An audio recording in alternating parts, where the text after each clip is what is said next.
mean to us the whole time until like when we finally started sound checking. They realized we weren't the crew, we were the band. You know, we'd be like, well, the drums go here, and they're like, whatever, man, it just is going to go over here. And like, well, we want, and they basically make some reference where we'd realize they think that they're just talking to like some loading crew, which honestly I don't know why you'd be mean to a loading crew or whatever. But then all of a sudden it was like, oh, you're the artist. Okay, well you can put your stuff wherever you want. It's like, well, we've already set up the whole shot, you know, by way of like Joe soundboard, you know, decided that our setup was stupid or whatever, you know, like That's fucking amazing that you did shows like that without a TM, with like that's a tour manager. Excuse me. That's crazy. I mean, like, because you're doing these are big shows. I mean, the Artie Lang show. I mean, it's on DirecTV. You know, you have to shoot it. You know, you gotta you know, the camera crews and stuff like that. I can't remember if at that point we might have started having. There was a point where all of a sudden we did. You know, it was like we didn't, and then we did. And for a long time, we had like a buddy in the van who was like, hey, we don't know if we can pay you, you know, we'll give you $20 a day, free booze, weird hangs, and you can sell our merch, you know. And we had people that did it over and over again for like years at a time. You gotta add, you know what? Yeah. That's what I've been missing. They were all named Chris. They were all named Chris. Literally, there was like 5 Chris's. Women, guys, all named Chris. That's what I was missing. I forgot to add the weird hangs part. Like, yo, it's gonna be some weird shit on this tour. So you just sleep on a beach on your birthday. Like, okay.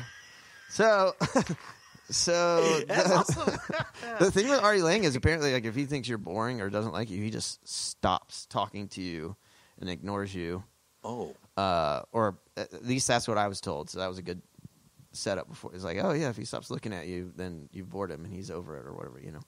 Wow, that's what you were told? I think that's what the setup was. If he walks away and stops talking to you. Well, I think he just kind of like in the middle of the interview, it's kind of like, well, this is you know, you're just a dumb potato. So you did do an interview with him because I didn't see that. I didn't. Oh, you should watch the interview. If you want a story, watch the interview. Because I told this whole like Matthew McConaughey experience I had on there. Okay, all right. I'll look for it. We won't have to do that here. I will look for that. That sounds awesome. Okay, so killing Artie Lang story. Do you have any high? Do you want to talk about any highs or lows of 2019? Ooh. I mean, the last show for the business was incredible. The as far as putting a period or a comma or whatever ends up being on a thing that you've done for a very long time, like that was it. It felt so good. And, you know, everybody was getting along. I thought we played like as good, if not better, than we played in a long time. Like we prepped for it. We actually did a lot of stuff that we've talked about doing forever. As far as like, what if we make the set do this instead of just like, you know, like a just full 50 on rage. Minute, yeah, you like actually had ebbs and flows in the show. Or and I was like, yeah, that felt good. Like, too bad we didn't do this other times, you know. That, I mean, was there was no real low points this year for you? You felt like this year was like it because you did I guess it was all kind of like more of a new year for you, really. Yeah, with Pom Pom and right, you know, and like and then you're establishing that you're going to go on a solo tour. You're doing things you've never done before. Yeah, you know. I mean, it was a lot of. I mean, there were ups and downs because you know also at some point within 2019 is when the business I figured out that it was done. Mm-hmm. And then kind of all the sort of stuff you have to figure out because of that. Mm-hmm. I guess probably the only thing, the other high point. There's a lot of good stuff in 2019, even though I'm ready for a new decade and a new thing. But word.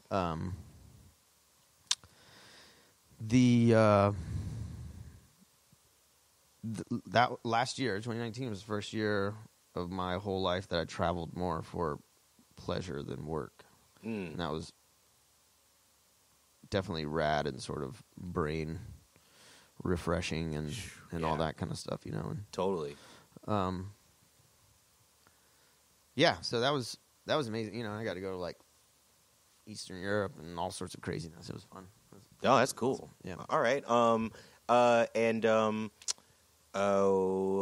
Who are your biggest influences keyboard-wise?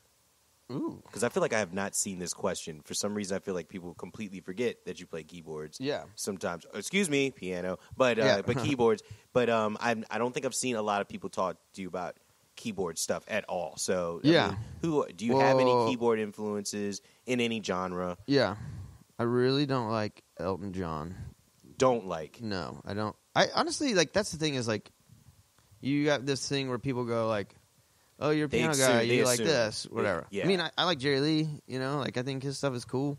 I think. Why don't you like Elton John? Because I'm curious about that. It's just too exact and fancy and like, I don't like the way his piano sounds on the records. Like I don't dislike everything about Elton, but if someone said Elton John is a piano player, do you like that? Right. It's like, not really. I mean,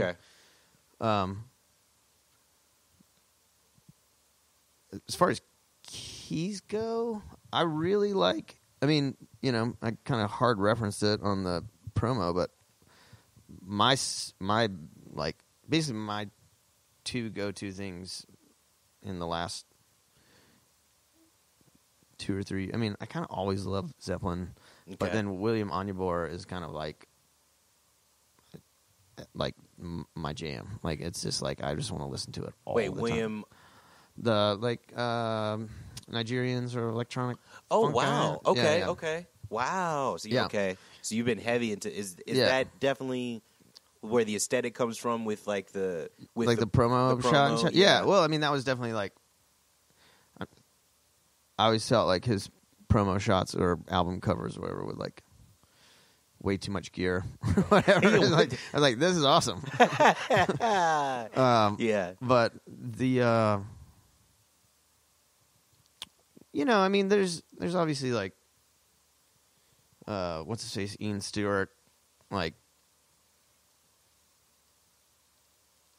I like if you're talking about piano, I like just like loose flopping around like. You're more of the old school cats. I mean, you say like the Jerry Lees, the you know, I mean, obviously Little Richard, just like the rock and roll style, or like you know, even like Fats, like his like I really like the rolling, you know, like it's I like piano that's more like percussion, somewhere between percussion and rhythm guitar, more than like the guy who's just like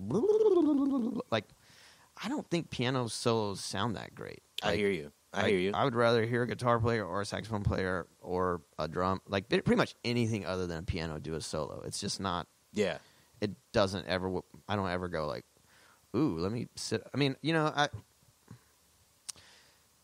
maybe 2 times. Mm-hmm. I had the good fortune of going and seeing like the Prez Hall band down in New Orleans a couple of times, and like in that scenario, it was like, this is cool. Your piano solo is cool. Yeah, maybe in a different key or a key that I don't understand, but rad. Yeah, you know? Yeah. That's cool. Okay, I wasn't expecting that. And you know what? And that's messed up that I even thought of that. That I even thought that Elton John shit, because I definitely did think about it when I was like, this cat's gonna say Elton John right off. Really? I don't know why. Weird. I thought that, but so then I took that out of your brain. I'm glad you did. No way. Never. You know what? It's probably because like "Can You Feel the Love Tonight" has been like stuck in my head for some reason on loop. In the part where he sings about kings and vagabonds, just that part, it's been stuck in my head, for like hours.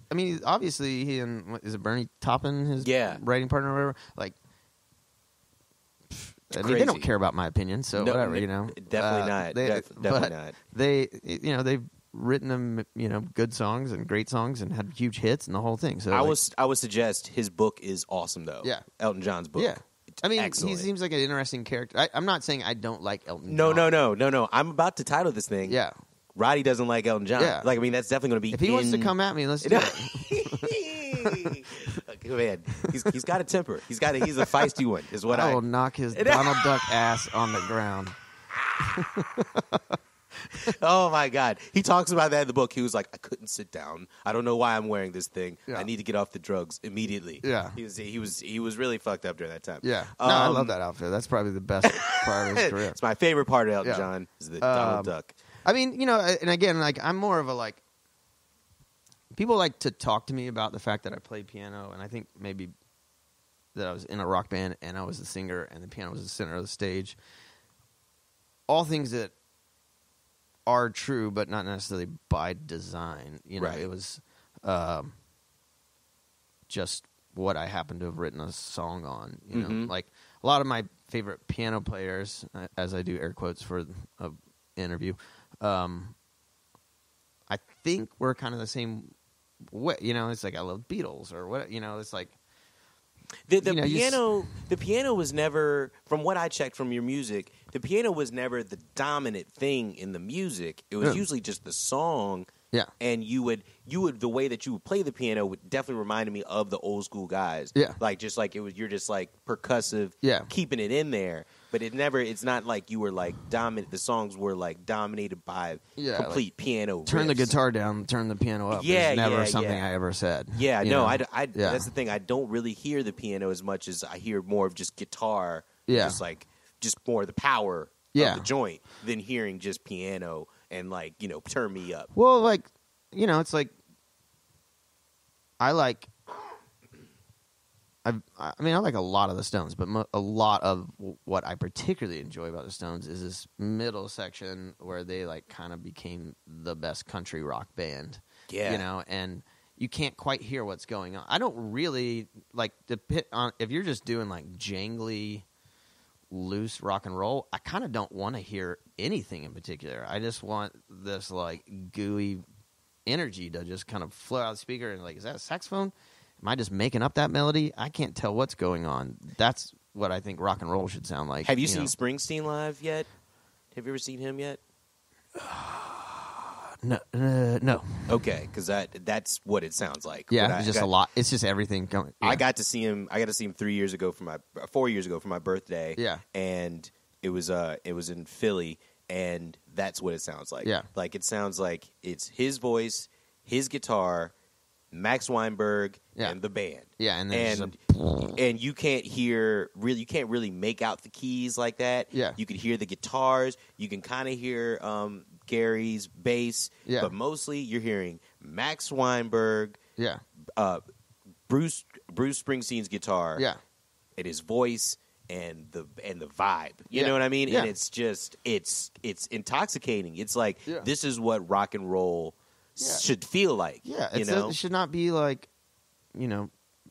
middle to upper class dudes with like really nice amps. Like, way too expensive gear, recording it nicely.